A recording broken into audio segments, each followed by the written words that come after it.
Good morning dear friends, मैं doctor Mahendra Saran. स्वागत है हमारे YouTube channel English literature academy में। तो डियर स्टूडेंट, जैसा कि मैंने कल आपको एमए प्रीवियस के सेकंड पेपर के इम्पोर्टेंट क्वेश्चंस बताए थे और मैंने कहा था कि मैं अगला वीडियो इसके एक्सप्लेनेशन जो बनाऊंगा, तो जो भी यूनिवर्सिटी के छात्र हैं वो सारे ध्यान दें और स्पेशली इस वीडियो को लास्ट तक जरूर देखें, क्योंकि आज मैं उन्हें बहुत ही महत्वपूर्ण क्वेश्चन बताने जा रहा हूं जो सेकंड पेपर के लिए उनके लिए बहुत उपयोगी है।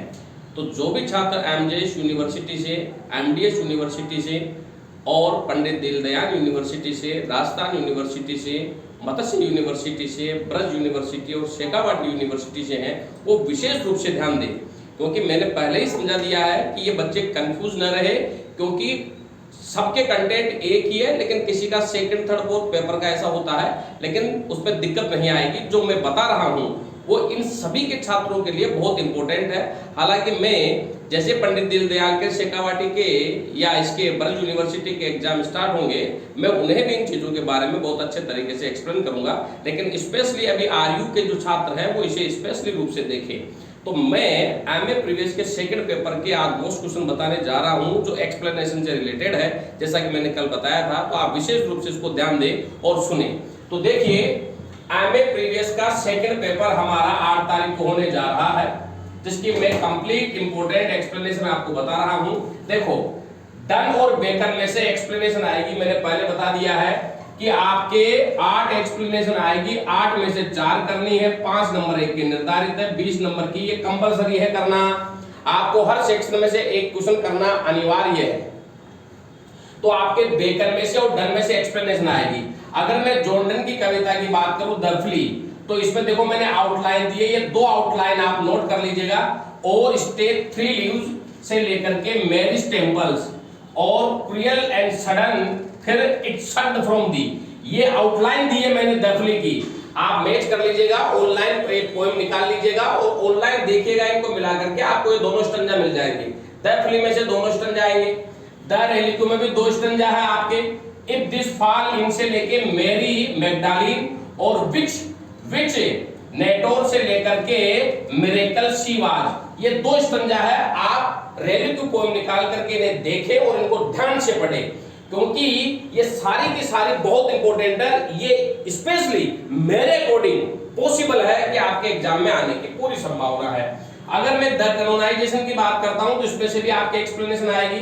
2 स्टंजा इसमें भी है, अलास से लेके प्ले गाय बिल तक, प्लेग्यू बिल तक, और दूसरा है we can divide it से लेके अस कैनोनाइज्ड फॉर लव, ये आपके द कैनोनाइजेशन की है। और फिर है बेनेडिक्शन फॉरबिडिंग मॉर्निंग में भी आपके 2 है। आवर टू सोल से लेकर के थिनेज बीट, दूसरा है आपके इफ दे बीट टू से लेके इफ द अदर डू, ये आपके 2 इंपोर्टेंट इसमें भी आपके स्टंजा है।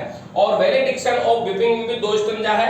ऑन ए राउंड बाल से लेके विच दी डोग वियर और ओ मोर देन बोन से लेके एग्जांपल फाइंड, ये हर कविता में से मैंने 2-2 एक्सप्लेनेशन दी है। और आप इनकी, अगर आपके पास पोएम नहीं है तो ऑनलाइन इसकी पोएम निकाल के जैसा मैंने लिख रखा है उन्हें आप पोएम में नोट करें और इनको पढ़ने की कोशिश करें। अगर आप इन्हें पढ़ेंगे तो आपकी एक्सप्लेनेशन तो अच्छी जाएगी, आपका एक लॉन्ग क्वेश्चन डन की कविता में से जरूर आएगा। और इन्हीं कविताओं में से आपके या तो क्रिटिकल एप्रिसिएशन आएगा, या आपसे, जैसा कि मैंने कल बताया था कि मेटाफिजिकल पोएट्री को लेकर या लव रोमांस को लेकर के प्रश्न पूछा जा सकता है, तो ये क्वेश्चन आपको अच्छे तरीके से कंप्लीट हो जाएगा अगर आप इस तरह से इसे पढ़ते हैं। और ये कविताएं लर्न हो जाएगी आपको तो और अच्छा रहेगा, क्योंकि आप एग्जाम्पल में भी इन्हें लिख सकते हैं। तो दोनों तरफ से फायदा ही फायदा है, तो इसमें आपका किसी का नुकसान नहीं है। अभी 8 तारीख को आने में टाइम है, आप अपनी ऑनलाइन देख करके इनको देखें और पढ़ें। हाँ, डन की कविताओं का जब आप रेफरेंस कॉन्टेक्स्ट करें तब ध्यान रखना, रेफरेंस में आप ये जरूर देगा कि ये सारी कविताएं सॉन्ग्स एंड सोनेट में से ली गई है और 1633 में ये सारी कविताएं पब्लिश हुई है। और ये जरूर दीजिएगा भाई, this all these poems are composed by the John Donne who is a metaphysical poet, जिसमें लव और रोमांस को दिखाया गया है। तो आप ये 2-4 लाइनें जरूर लिखिएगा, जब आप इसका रेफरेंस लिखें तो बहुत अच्छा प्रभाव पड़ेगा। अब मैं बात करूंगा बेकन के ऐसे की। देखो, बेकन की मैंने आउटलाइंस नहीं लिखी है, बेकन के मैंने ऐसे लिखे हैं। ऑफ इनवे में से आपके आने की पूरी पॉसिबिलिटी है। ऑफ रिवेंज में से, ऑफ लव में से, of adversity, of parents and children, of marriage and single life, इनमें से 101% एक्सप्लेनेशन के आने की पूरी उम्मीद है और साथ ही साथ का आपका एक लॉन्ग क्वेश्चन भी इन्हीं में से आएगा। तो इनको लर्न करने का मतलब है आपका लॉन्ग क्वेश्चन भी होना और एक्सप्लेनेशन भी होना।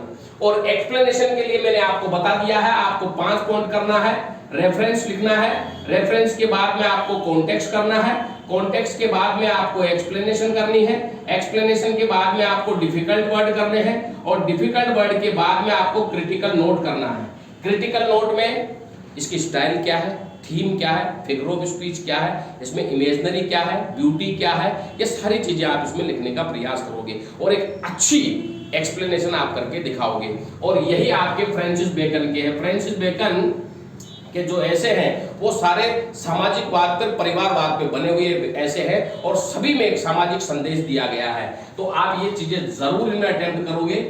इस तरह से आपके बेकन और एक्सप्लेनेशन डन में से आपके हो जाएगी और आपको चार ही करनी है, चारों आपके मैच हो जाएगी जहां तक मेरी पॉसिबिलिटी बनती है। अब अगर कोई कंफ्यूजन है आपको तो जरूर मुझे बताइए। इसके बाद में section A, section B, section C में से आपको एक एक क्वेश्चन अटेम्प्ट करना है।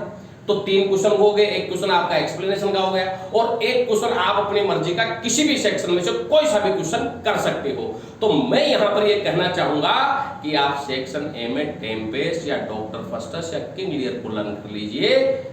आपका इनमें से आप दोनों क्वेश्चन कंप्लीट कर सकते हो। किंग लियर भी अच्छा है, टेम्पेस्ट भी अच्छा है और जिन छात्रों ने डॉक्टर फस्टस लर्न करा उनके भी अच्छा है और मार्किंग बहुत अच्छी आएगी। लेकिन ये इस बात पे डिपेंड करता है कि आप पॉइंट आउट कैसे करते हो। तो पॉइंट आउट जैसा कि कल मैंने बताया था उसी तरह से आप पॉइंट आउट करोगे। और एमजीएस यूनिवर्सिटी, महाराजा गंगा सिंह यूनिवर्सिटी के स्पेशली मैं छात्रों को कहूंगा कि वो duchess of Malvi, King Lear और एज यू लाइक इट को विशेष रूप से लर्न करें। एज यू लाइक इट में लिखने को बहुत कुछ है, इसमें 4 प्रेमी जोड़ियां हैं और चारों प्रेमी जोड़ियों के बारे में आप लिख सकते हो और ये पेस्टोरल कॉमेडी ड्रामा है। तो इस तरह से आप एक अच्छी मार्किंग कर सकते हो और सेकंड पेपर आपके नंबरों की स्कोरिंग के लिए बहुत अच्छा पेपर है। तो इस पेपर को आप अच्छे तरीके से कंप्लीट करिएगा। इस पेपर से संबंधित किसी भी प्रकार की जानकारी के लिए आप मुझे जरूर संपर्क करें, कमेंट बॉक्स में लिख करके मुझे जरूर बताएं। वीडियो को ज्यादा से ज्यादा लाइक और सब्सक्राइब करें। Thank you very much dear friends.